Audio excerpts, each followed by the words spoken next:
ഒരുപാട് ഹൃദയം വേദനിപ്പിക്കുന്ന കാഴ്ചകളാണ് ഈ മൂന്നാം ദിവസം തിരച്ചിൽ ദൗത്യം അതിന്റെ അവസാന ഘട്ടത്തിലേക്ക് എത്തുമ്പോൾ. കാരണം മകന് വേണ്ടി മകന്റെ കളിപ്പാട്ടം നെഞ്ചോട് ചേർത്ത് ആ വാഹനത്തിൽ കരുതി വെച്ചിരുന്നു അർജുന്റെ മൊബൈൽ ഫോൺ, മറ്റ് ഭക്ഷണ സാമഗ്രികളൊക്കെ തന്നെയാണ് നമ്മൾ കണ്ണീരോടുകൂടി ഏറ്റുവാങ്ങുന്നത്. ഗംഗാവലിപ്പുഴ തിരിച്ചു നൽകുകയാണ്. അതൊക്കെയും വ്യസനിച്ച ഹൃദയത്തോടു കൂടിയാണ് മലയാളി എല്ലാം കണ്ടത്. എല്ലാത്തിനും സാക്ഷിയായി മനാഫ് എന്ന മനുഷ്യ സ്നേഹി എപ്പോഴും എല്ലാ ദിവസവും ഉള്ളതുപോലെ ഈ ദിവസവും അവിടെ കാത്തുനിന്ന് മനാഫ് നമ്മോടൊപ്പം ആദ്യം ചേരുകയാണ്. തത്സമയം ആ ഷിരൂരിലെ ഗംഗാവലിപ്പുഴയോരത്ത് നിന്ന് മനാഫ്, ആദ്യം തന്നെ നമ്മൾ ദുഃഖത്തിന്റെ ഭാരത്തോടുകൂടി ആ പുഴയോരത്ത് താങ്കളടക്കം ഇരിക്കുകയാണ്. മലയാളിക്ക് വേണ്ടി മാതൃഭൂമി ന്യൂസ് ഹൃദയവായ്പ് ആദ്യം തന്നെ അറിയിക്കുകയാണ്.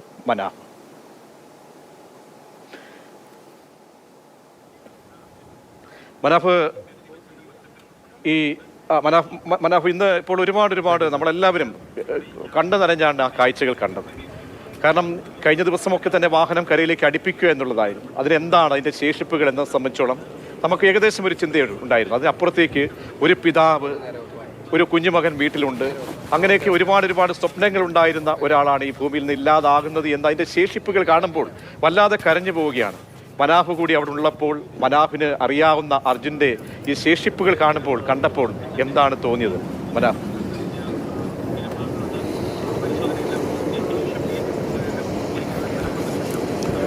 ഒന്ന്, ആ വാഹനം അത്ര വൃത്തിയിൽ കൊണ്ട് നടക്കുന്ന ആളേനു അർജുന്. മുതലാളിക്ക് പോലും പെർമിഷൻ വാങ്ങേണ്ട വണ്ടിയാണത്. അങ്ങനെ ഇങ്ങനെയൊന്നും ആ വണ്ടീൻ്റെ ഉള്ളിലേക്ക് ചളി കാലോട് കൂടിയിട്ടൊന്നും കയറാൻ പറ്റാത്ത അത്ര വൃത്തിയിൽ കൊണ്ടുനടക്കുന്ന ഒരു വണ്ടിയാണത്. ആ വണ്ടിയിലേക്ക് ആ ഇപ്പോഴത്തെ അവസ്ഥ കാണുമ്പോൾ ഹൃദയം പൊട്ടുകയാണ്. വണ്ടി ഒരു ഗാർഡന്, ഒരു വീട് മാതിരി, അത്ര ബെഡ്റൂം മാതിരി അത്ര വൃത്തിയിൽ കൊണ്ടുനടക്കുന്ന ഒരു വണ്ടി ഇന്നിപ്പോൾ ആ വണ്ടീൻ്റെ അവസ്ഥ കാണുമ്പോൾ ഭയങ്കര ഹൃദയം പൊട്ടുന്ന സങ്കടമുണ്ട്. പിന്നെ പ്രകൃതി നിയമമാണ്, എന്തായാലും ജനിച്ചാൽ ഒരു ദിവസം മരിക്കണം. അതന്നെയാണ് അവൻ്റെ ആയുസ് ഇത്ര ഉള്ളൂ. ഇനി 30-ാം വയസ്സ് വരെ അവനക്ക് ജീവിക്കുക എന്നുള്ളത്. അവൻ ആ ടൈമായി അവൻ പോയി. പക്ഷെ അവൻ പോകണ പോക്കിന് ഒരുപാട് പാഠങ്ങൾ പഠിപ്പിച്ചിട്ടാണ് പോയത് എല്ലാവരും. ഇനി ഒരു കാര്യം പഠിപ്പിക്കാൻ ബാക്കിയില്ല. അതിനെ പറ്റിയിട്ട് പറയുകയാണെങ്കിൽ ഒരു 2 ദിവസം പറയാനുള്ളതുണ്ട്. ഒരു ദുരന്തം നടന്നാൽ എന്ത് ചെയ്യണമെന്ന് അർജുൻ പഠിപ്പിച്ചു. ഒരു അന്യ സ്റ്റേറ്റിൽ ഒരു മലയാളി കുടുങ്ങിയാൽ എന്തായിരിക്കും അവസ്ഥ എന്നുള്ളത് അന്യ സ്റ്റേറ്റിലുള്ള ആളുകൾക്ക് ഇപ്പം ബോധം വന്നിട്ടുണ്ടാവും. അതേമാതിരി മതസൗഹാർദ്ദം എന്താണ്, ദുരന്തത്തിലും മതത്തെ തെരയുന്ന ആളുകളെ നമ്മൾ വലിച്ചു കീറിക്കണം. അർജുൻ അങ്ങനെ ഇങ്ങനെയൊന്നും ഒരു സാധാരണ ഒരു മരണത്തെ എന്തായാലും ആ മരണം എല്ലാം അവൻ്റെ ഉണ്ടായിരുന്നു. ഇത് ചരിത്ര നിമിഷ ഒരു ചെറിയ ഒരു ആക്കും വേണ്ടിയിട്ട് ഇന്ത്യയിൽ ഇങ്ങനെ ഒരിക്കലും ഉണ്ടായിട്ടാവില്ല. ഒരു ഉദ്യോഗസ്ഥനെയും ഒരു രാഷ്ട്രീയ നേതാവിനെയും ഞാൻ മനസ്സമാധാനത്തോട് കൂടിയിട്ട് ഇതാക്കിയില്ല. ഓരും ടെൻഷനായിപ്പോയി. കിട്ടല് പിന്നെ ഒരു ഇന്ത്യന്റെ അഭിമാനം. കുഞ്ഞുമകന്റെ ആ കളിപ്പാട്ടം കാണുമ്പോൾ ഏതൊരു അച്ഛനും ഏതൊരു മനുഷ്യനും വല്ലാത്തൊരു വേദനയായിരിക്കും. എത്രത്തോളം സ്നേഹത്തോടു കൂടിയായിരിക്കും ആ കുടുംബത്തിലേക്ക് ചെല്ലുക, ഒരു ജോലിക്ക് സമയം കണ്ടെത്തി അതിന്റെ ഇടവേള എടുക്കുമ്പോൾ വീട്ടിലേക്ക് പോവുക, ആ പൊന്നുമകനെ കാണുക, അവൻ അരികിലില്ലെങ്കിൽ അവനെ ഒന്ന് താലോലിക്കാൻ ആ വാഹനത്തിന്റെ ആ ഒരു പാട്ട്, ആ ഒരു കളിപ്പാട്ടമാണ് കരുതി വെച്ചത്. അത്രത്തോളം സ്നേഹമായിരുന്നല്ലേ കുടുംബത്തോടും മകനോടുമൊക്കെ അർജുന്?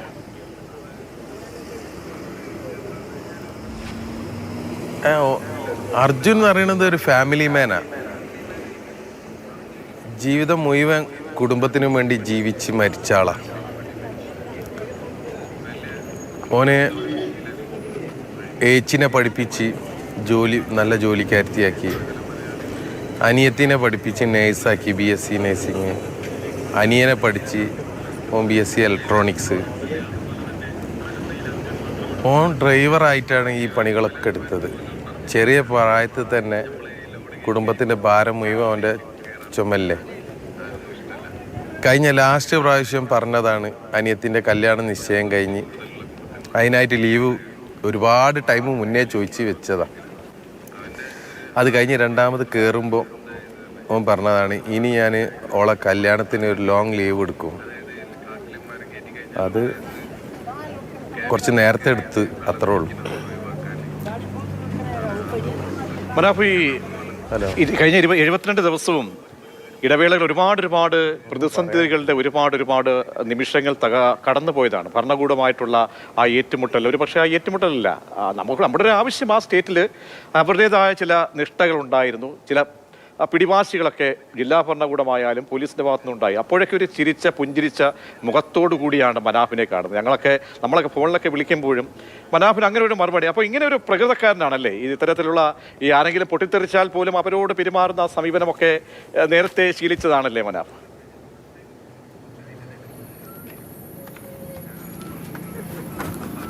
തീർച്ചയായിട്ടും സാറേ. ഞാൻ എന്നോട് പല ആൾക്കാരും ചോദിച്ചിരുന്നു മുഖ്യമന്ത്രിനോട്, ഇതാ ഈ സ്ഥലത്താണ്, ഇവിടെ മുഖ്യമന്ത്രി വന്ന സമയത്ത് ഞാൻ ഈ മൺകൂനയിലേക്ക് നോക്കിയിട്ട് പറഞ്ഞതാണ്, കർണാടക മുഖ്യമന്ത്രി KK 1.5 മണിക്കൂർ അർജുനെ അവിടെ കാത്തിക്കുന്നു. അത് പറയാനുള്ള ധൈര്യം ചിലപ്പോൾ അർജുൻ തന്നായിരിക്കും. ഞാൻ ഏകദേശം ഒരു 10-15 പ്രാവശ്യം പോലീസായിട്ട് നേർക്ക് നേരെ ഉന്തും തള്ളും ഉണ്ടാക്കിയതാണ്. ഒരു 4 പ്രാവശ്യം നല്ല തല്ലിട്ടി, ഒരു പ്രാവശ്യം വീഡിയോ എടുത്ത്. പിന്നെ തല്ലാൻ വരുമ്പോൾ വെറുതെ മൊബൈൽ പൊന്തിച്ച് പിടിച്ചാൽ മതി, തല്ലിട്ടില്ല. ഇങ്ങനെയൊക്കെ നേരിടുമ്പോൾ എനിക്ക് എല്ലാവർക്കും സാധാരണ ഒരു വീര്യം കുറയും. ഈ 72 ദിവസമായിട്ടും എനിക്ക് വീര്യം കുറഞ്ഞില്ല. ഇനി ഓൻ്റെ അന്തിമ സംസ്കാരങ്ങളൊക്കെ കഴിഞ്ഞാൽ ചിലപ്പോൾ ഒന്ന് റിലാക്സ് കിട്ടുമെന്ന് വിചാരിക്കുന്നു. നമ്മളിപ്പോൾ ഇവിടെ ചെയ്തുകൊണ്ടിരിക്കണത് എന്താ, ജഗന്നാഥൻ്റെയും ലോകേഷിൻ്റെയും തെരച്ചിലാണ്. അതിൽ നമ്മൾ ഓലെ കൂടെ നിന്ന് കൊടുക്കുന്നുണ്ട്. അതായത് നമ്മൾ കമ്മിറ്റ്മെൻ്റ് എന്ന് പറഞ്ഞ വേർഡ് വളരെ സിമ്പിളാണ്, പറയാൻ സിമ്പിളാണ്. അത് കമ്മിറ്റ്മെൻറ്റ് പാലിക്കാൻ കുറച്ച് കഷ്ടപ്പാടുണ്ട്. ഭയങ്കര കഷ്ടപ്പാടുള്ള വേർഡാണ് കമ്മിറ്റ്മെൻറ്റ്. ഞാൻ ആ കമ്മിറ്റ്മെൻ്റാണ് ഇപ്പോൾ ചെയ്തുകൊണ്ടിരിക്കുന്നത്. എനിക്ക് ഇതിൻ്റെ പ്രശസ്തിയും ഒന്നും ആവശ്യമില്ല. ഞാൻ ഇവനെടുത്തതിന് ശേഷം മീഡിയൻ്റെ മുന്നിലേക്ക് വരരുതെന്ന് ആഗ്രഹിച്ചത്. പക്ഷെ എന്താ പറഞ്ഞു കഴിഞ്ഞാൽ ഈ ക്യാമറാമാൻമാർ, ഈ റിപ്പോർട്ടേഴ്സ്, ഇവരൊക്കെ എടുത്ത എഫേർട്ട് കാണുമ്പോൾ ഇത് ജനങ്ങൾ അറിയേണ്ടതുണ്ട്. ഞാനെടുത്ത എഫേർട്ട് അറിഞ്ഞിട്ട് എൻ്റെ ബ്രദർ ഇവിടെ ഉണ്ട്, ബ്രദർ സൂചിപ്പിച്ചതാണ്, നമ്മൾ കാരണം കുറച്ച് പേര് നന്നായിട്ട് ഇതേമാതിരി പ്രവർത്തിച്ചിട്ടുണ്ടെങ്കിൽ നമ്മൾ ചെയ്തതിനൊരു അർത്ഥമാവും. അതാണ് തീർച്ചയായും, അതാണ് മനാഫ്. അതായത് എല്ലാവരുടെയും സോഷ്യൽ മീഡിയ ഹാൻഡിലുകളിൽ മലയാളി ലോകത്ത് എവിടെയെങ്കിലും ഉണ്ടോ എവിടെയെല്ലാം ഇരുന്നു കൊണ്ട് മനാഫ് എന്തൊരു മനുഷ്യനാണ് ഇത് എന്നാണ് എല്ലാവരും ചോദിച്ചത്. അതാണ് അങ്ങനെ ഒരു സന്ദേശമാണ്, പ്രത്യേകിച്ച് എല്ലാവരും ഉള്ളിലേക്ക് സങ്കുചിത മനോഭാവത്തോടു കൂടി പെരുമാറുന്ന ഒരു ലോകത്തൊരു വെളിച്ചമായി താങ്കൾ മാറുകയാണ്. കാരണം ഞാൻ പറയാനൊരു കാരണം, നമ്മൾ ഈ തൊഴിലിടങ്ങളിൽ ഒരു ജീവനക്കാരനെ എത്രത്തോളം പിഴിഞ്ഞെടുക്കാവുന്നോ അതാണ് ഇപ്പോഴത്തെ ഈ ലോകത്തിന്റെ അവസ്ഥ. താങ്കൾ പറഞ്ഞാണ് മന്നാ സെബാസ്റ്റ്യൻ, കാരണം ഒരു തൊഴിലിടത്തിൽ പീഡിപ്പിക്കപ്പെട്ട് ജോലിഭാരം കൊണ്ട് മരിച്ച ഒരു പെൺകുട്ടിയാണ്. ഇന്നിന്റെ കാലത്തിലാണ് സംസാരിക്കുന്നത്. അപ്പോൾ ഒരു തൊഴിലാളിക്ക് എന്ത് സംഭവിച്ചാൽ ആ തൊഴിലാളിയുടെ കുടുംബത്തെ ചേർത്ത് പിടിക്കുക, ആ കുടുംബത്തിന് അർഹിക്കുന്ന പ്രാധാന്യം കൊടുക്കുക, ജീവനക്കാരൻ്റെ അവസാന നിമിഷവും ചേർത്ത് വയ്ക്കുക, അതൊക്കെ നേരത്തെ പഠിച്ച പാഠങ്ങളാണല്ലേ മനാഫ്?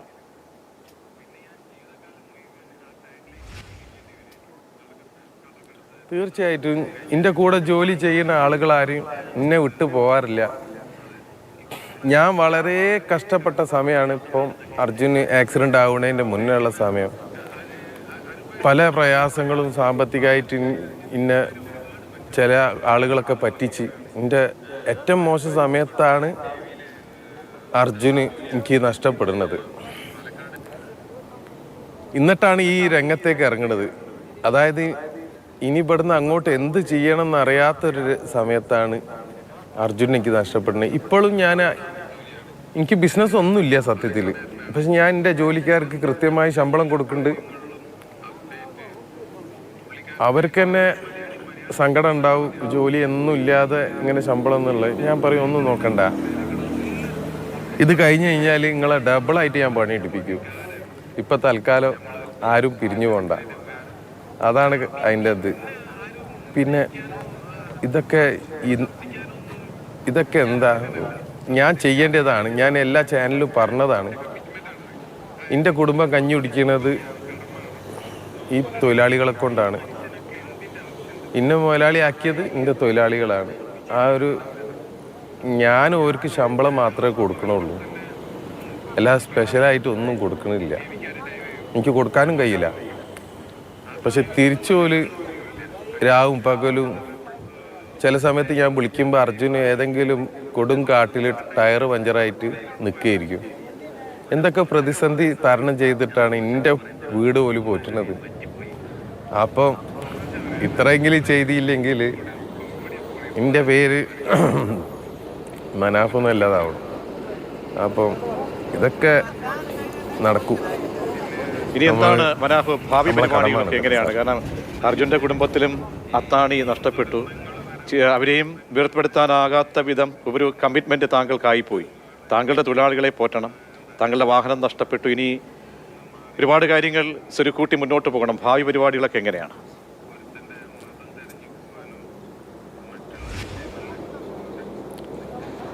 തീർച്ചയായിട്ടും എന്തായാലും ഒരു 5-6 ദിവസം മാധ്യമങ്ങൾ മനാഫ് എന്ന് പറഞ്ഞ വ്യക്തിനെയും ജിതിൻ എന്ന വ്യക്തിനെയും അർജുൻ എന്ന വ്യക്തിനെയും ഇങ്ങനെ കുറേ ആളുകൾ ആഘോഷിക്കും.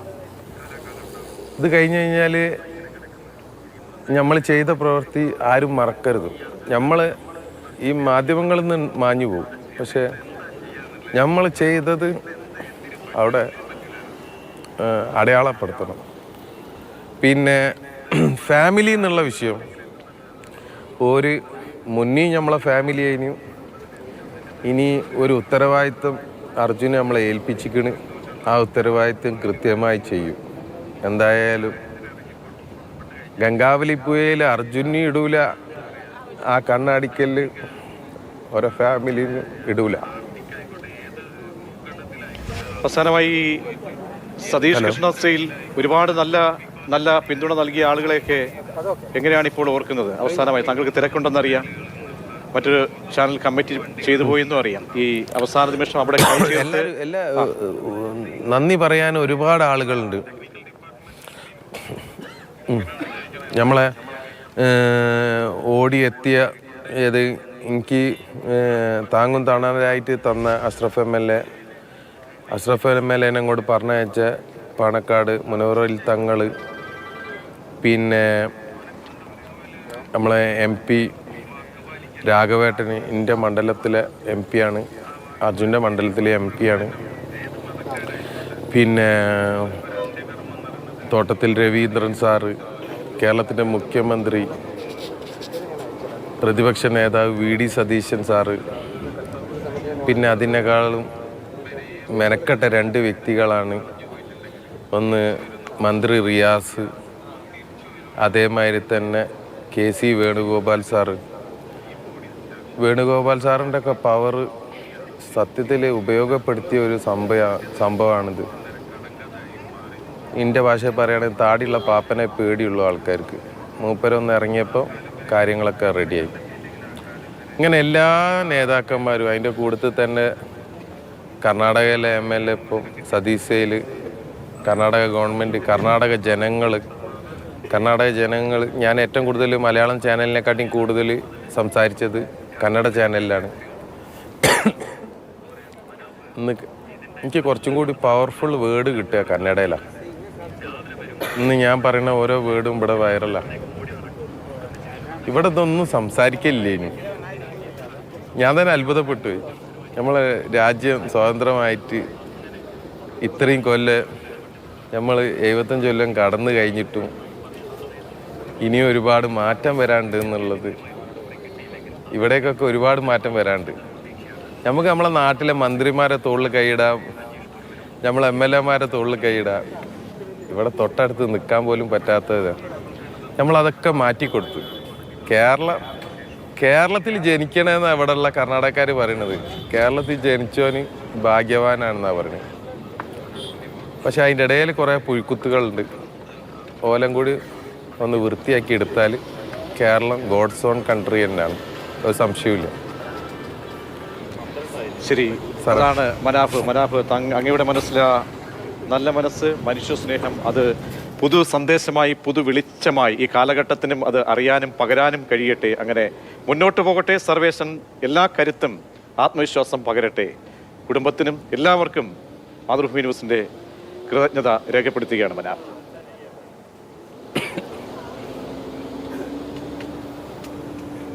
Thank you.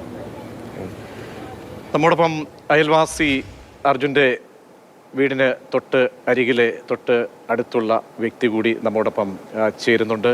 അദ്ദേഹം കെ രവീന്ദ്രൻ എന്നാണ് അദ്ദേഹത്തിൻ്റെ പേര്. അയൽവാസിയാണ്. കണ്ണാടിക്കൽ വീടിൻ്റെ കുടുംബത്തിന് തൊട്ട് അടുത്ത വ്യക്തിയാണ്. അദ്ദേഹം കൂടി നമ്മോടൊപ്പം ചേരുന്നുണ്ട്. ശ്രീ രവീന്ദ്രൻ, എന്തായാലും ആ തിരച്ചിൽ ഒക്കെ തന്നെ പൂർത്തിയായി. മനാഫ് നമ്മോട് നേരത്തെ പറഞ്ഞ കാര്യങ്ങളൊക്കെ കേട്ട് കാണും. ഏറ്റവും സങ്കടപ്പെടുത്തുന്ന കാഴ്ച ആ കുഞ്ഞു മകൻ്റെ കളിപ്പാട്ടം വരെ സ്നേഹത്തോടെ ചേർത്ത് കൈവശം വെച്ച് ആയിരുന്നു ഈ എത്രയോ ദൂരത്തോളം സഞ്ചരിച്ചത് ഈ വ്യക്തി അർജുൻ എന്നതാണ്. അത് നമ്മളെ സങ്കടപ്പെടുത്തുകയാണ്. നിങ്ങൾക്കൊക്കെ അറിയാവുന്ന അർജുൻ എത്രത്തോളം കുടുംബത്തിൽ കുഞ്ഞിനെയൊക്കെ സ്നേഹിച്ച അർജുനൻ ഇനി ഇല്ല, തിരിച്ചു വരില്ല എന്ന യാഥാർത്ഥ്യം ഉൾക്കൊള്ളുമ്പോൾ ശ്രീ രവീന്ദ്രൻ.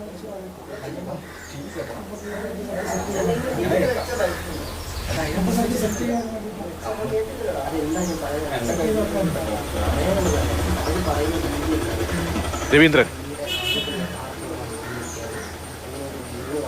Yes, hello. രവീന്ദ്രൻ, ഇവിടെ തിരച്ചിലിന്റെ കാഴ്ചകളൊക്കെ ഞങ്ങളെ വല്ലാണ്ട് വിഷമിപ്പിക്കുകയാണ്.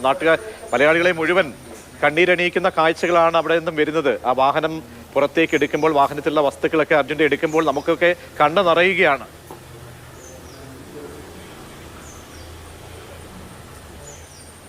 അത് ശരിക്ക് ഏതൊരു മലയാളിയായാലും ശരി, ഏതൊരു മനുഷ്യനായാലും ശരി, അത്തരം രംഗങ്ങൾ കാണുമ്പം നമുക്ക് വലിയ പ്രയാസങ്ങൾ നേരിടും. കാരണം എന്താ പറയുക, നമുക്കത് എങ്ങനെ അടക്കാൻ കഴിയും, ആ വേദന എങ്ങനെ പ്രദർശിപ്പിക്കാത്ത വിധത്തിൽ അടക്കാൻ കഴിയും എന്നാണ് എല്ലാവരും ആലോചിക്കുക. കാരണം ഈ കുട്ടിക്ക് വേണ്ടിയിട്ട്, അവൻ്റെ കുട്ടിക്ക് വേണ്ടിയിട്ട് വാങ്ങിയ കളിപ്പാട്ടങ്ങൾ ആ വണ്ടിയിലുണ്ടെന്നുള്ള അതിൻ്റെ മുമ്പ് തന്നെ പറഞ്ഞിട്ടുണ്ടായിരുന്നു. ആ കളിപ്പാട്ടങ്ങൾ വാങ്ങാൻ വേണ്ടി വേറൊരു വണ്ടിക്കാരൻ അവിടെ നിർത്തിയിട്ട് ഇതിനെ കൊട്ടിയിട്ടുണ്ടായിരുന്നു, വണ്ടിക്ക് തട്ടി വിളിച്ചിട്ടുണ്ടായിരുന്നു എന്നാണ് ഞാൻ കേട്ടത്. അപ്പോൾ അവനെ ഉറങ്ങുന്നതായതുകൊണ്ട് അറിഞ്ഞില്ല. ആ അറിയാത്ത സ്ഥിതിക്ക് അത് വാങ്ങിച്ചു കൊണ്ടുവരാനോ അല്ലെ അതിൽ കൊടുത്തയക്കാനോ കഴിഞ്ഞിട്ടില്ല. എന്ന കളിപ്പാട്ടമാണ് ഇപ്പം ഇവിടുന്ന് ലഭിച്ചത്. അത് ആദ്യം തന്നെ അറിയാവുന്നതാണ് ഈ കളിപ്പാട്ടമൊക്കെ ഇതിലുണ്ടെന്നുള്ളത്. അത് എത്രത്തോളം വിശ്വസനീയമാണെന്ന് നമുക്കറിയില്ലായിരുന്നു. എന്നാൽ ഇപ്പം എല്ലാത്തിനും അന്ത്യം കുറിച്ചുകൊണ്ട് നമുക്ക് ഈ കാര്യങ്ങളെല്ലാം വ്യക്തമായിരിക്കുന്നു. കാരണം ഇത്രയും ഒരു 72 ദിവസത്തിൽ മേലെയായി ഈ ഓപ്പറേഷൻ നടന്നുകൊണ്ടിരിക്കുന്നത്. അതിൽ പല സമയങ്ങളിലും പല പ്രയാസങ്ങളെല്ലാം നേരിട്ടെങ്കിൽ തന്നെ നമുക്ക് ഇപ്പം റിസൾട്ട് കിട്ടിയിരിക്കുന്നു.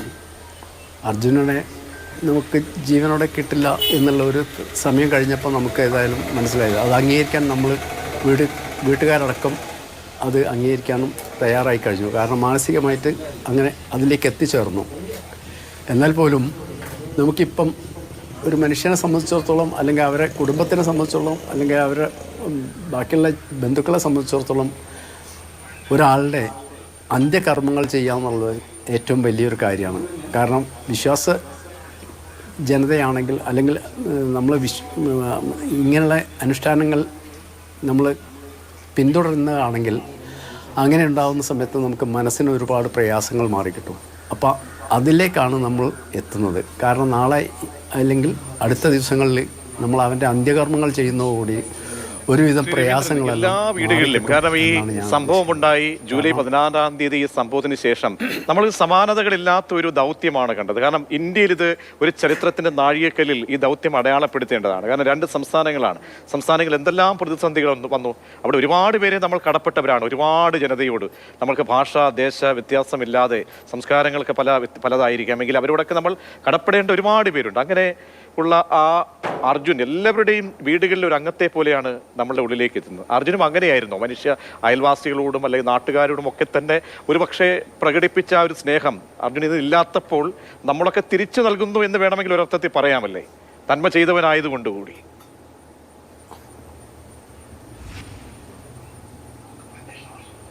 അതിനെപ്പറ്റി പിന്നോട്ടുള്ള കാര്യം പറയുകയാണെന്നുണ്ടെങ്കിൽ അർജുനൻ്റെ പേര് ശരിക്കും എനിക്ക് അറിയില്ലായിരുന്നു. കുട്ടാസ് എന്നാണ് ഞങ്ങൾ വിളിക്കാറുള്ളത്. ആ കുട്ടാസ് ഇവിടെയുള്ള ഒരുവിധം കാര്യങ്ങളിലെല്ലാം പ്രവർത്തിക്കുന്നതാണ്. കാരണം 2018 ഇവിടെ പ്രളയം ഉണ്ടായ സമയത്ത്, പ്രളയം കഴിഞ്ഞു കുറച്ച് സമയം കഴിഞ്ഞ സമയത്ത് ഈ പ്രദേശങ്ങളിലെല്ലാം വെള്ളത്തിന് വല്ലാതെ ബുദ്ധിമുട്ടായി. കാരണം ശുദ്ധജലം കിട്ടാത്തൊരു സ്ഥിതി വന്നു. കക്കോടി പാലം മുതൽ കണ്ണാടിക്കൽ വരെയുള്ള വീടുകളിൽ വെള്ളം വിതരണം ചെയ്ത് ഇവിടെയുള്ള ആൾക്കാരായിരുന്നു. അതിലൊരംഗമായിരുന്നു അർജുനും. കാരണം ആ സമയങ്ങളിലെല്ലാം ഒരു ബാക്കിയുള്ള പിന്നോട്ടോ മുന്നോട്ടോ ചിന്തിക്കാതെ കണ്ടിട്ട് എല്ലാ കാര്യങ്ങളിലും വന്ന് ചേർന്ന്, അതേമാതിരി തന്നെ ഇവിടെയുള്ള എല്ലാ കുട്ടികളും തന്നെ നല്ല രീതിയിലുള്ള പ്രവർത്തനങ്ങൾ കാഴ്ചവെക്കുന്നതാണ്. അതിൽ ഉണ്ടായിരുന്നൊരു വ്യക്തിയാണ് അർജുൻ. അപ്പം അവൻ ചെയ്യുന്ന നല്ല കാര്യങ്ങളെപ്പറ്റി അവൻ എന്നുള്ള മാത്രമല്ല, അവൻ ഇത്രയും കാലം ചെയ്ത നല്ല കർമ്മങ്ങൾക്ക് ഇങ്ങനെ ആയിപ്പോയോ എന്നുള്ളൊരു വേദന നമുക്കുണ്ട്. കാരണം ഈ കുട്ടീനെ സംബന്ധിച്ചിടത്തോളം അവൻ ഒരു പ്രവൃത്തിക്ക് പോകാനായതിന് ശേഷമാണ് അവരൊന്ന് രക്ഷപ്പെട്ടത്. അതൊരു വലിയ ആശ്വാസമായിരുന്നു. ആ ആശ്വാസം നിലനിൽക്കുകയാണ് ഇങ്ങനെയുള്ള പ്രയാസം ഉണ്ടാകുന്നത്. ഇപ്പം എന്തായാലും അർജുനെ സംബന്ധിച്ചിടത്തോളം അർജുനെ നമുക്ക് ഈ വിധത്തിൽ കിട്ടിയപ്പോൾ തന്നെ ഒരു ആശ്വാസമുണ്ട്. ഈ വീട്ടുകാർക്കും എല്ലാവർക്കും ഒരു ആശ്വാസമുണ്ട്. വേദനയെല്ലാം സഹിച്ചുകൊണ്ടാണെങ്കിൽ പോലും അതിൻ്റെ അന്ത്യകർമ്മങ്ങൾ കഴിയുന്നതോടുകൂടി നമ്മളെ സംബന്ധിച്ചിടത്തോളം വലിയൊരു ഓപ്പറേഷൻ്റെ വലിയൊരു റിസൾട്ടാണ് നമുക്ക് കിട്ടിയത്. അത് ഈ നാട് എന്നുള്ള നമ്മുടെ മലയാളി സമൂഹം, അതേപോലെ തന്നെ നമ്മളുടെ സർക്കാർ, കർണാടക സർക്കാർ, അവിടുത്തെ MLA, ഇവരെയൊക്കെ നമ്മൾ എത്ര അഭിനന്ദിച്ചാലും അവരോട് നമ്മൾ കടപ്പെട്ടിരിക്കുന്നു. അതാണ് നമുക്ക് പറയാനുള്ളത്. കാരണം ആ വിധത്തിൽ നമ്മൾ ഈ ദൗത്യം മുന്നോട്ട് കൊണ്ടുപോയി നമ്മുടെ മാധ്യമപ്രവർത്തകരാണെങ്കിൽ ശരി, ആരും ഒരു നിമിഷം പോലും പിറകോട്ട് ചിന്തിക്കാതെ കണ്ട് നമ്മളെ ലക്ഷ്യത്തിലേക്ക് എത്തണം എന്നുള്ള ആ ഊർജ്ജത്തോടു കൂടി തന്നെയാണ് നമ്മൾ പ്രവർത്തിച്ചത്. അതിൻ്റെ റിസൾട്ടാണ് ഇപ്പോൾ ഈ വിധത്തിൽ തന്നെയാണ് കിട്ടിയത്. അവന് ജീവനോടെ അല്ലെങ്കിൽ തന്നെ ഈ വിധത്തിൽ കിട്ടിയത് കൊണ്ട് നമുക്കതിൽ ആശ്വസിക്കാം എന്നാണ് ഞാൻ പറയുന്നത്. മറ്റ് കാര്യങ്ങളിലേക്കൊന്നും മറ്റ് നെഗറ്റീവ് കമൻസോ അല്ലെങ്കിൽ മനാഫിനെ പറ്റിയോ മറ്റ് വേറെ എന്ത് പറഞ്ഞിട്ടുണ്ടെങ്കിൽ അതിലൊന്നും നമ്മൾ കണക്കിലെടുക്കേണ്ട ആവശ്യമില്ല. കാരണം നമ്മൾ ചെയ്യുന്ന കർമ്മങ്ങൾ നല്ലതാണെങ്കിൽ അതിന് നല്ല റിസൾട്ടേ വരുള്ളൂ എന്ന് വിശ്വസിക്കാം നമുക്ക്. തീർച്ചയായും അതാണ് KK രവീന്ദ്രൻ. താങ്കൾ നല്ല ഓർമ്മകൾ അർജുൻ്റെ പങ്കുവയ്ക്കുകയായിരുന്നു. വളരെ നന്ദി ഞങ്ങളോടൊപ്പം ആ ലഘുവാക്കുകളിൽ താങ്കളുടെ അർജുനെക്കുറിച്ചുള്ള അഭിപ്രായം, ഒപ്പം കുടുംബത്തെ ചേർത്ത് പിടിക്കാനുള്ള ബാധ്യത അടക്കം ഓർമ്മിപ്പിച്ചതിന്. അങ്ങനെ ഷിരൂരിലെ ഈ ദൗത്യം അത് തിരശ്ശീല വീഴുന്ന ഒരു സമയമെത്തുമ്പോൾ നമുക്ക് സമ്മാനിക്കുന്ന ഒരുപാട് വേദനകളുടെ ദിവസമാണ്. അതിനടക്കമുള്ള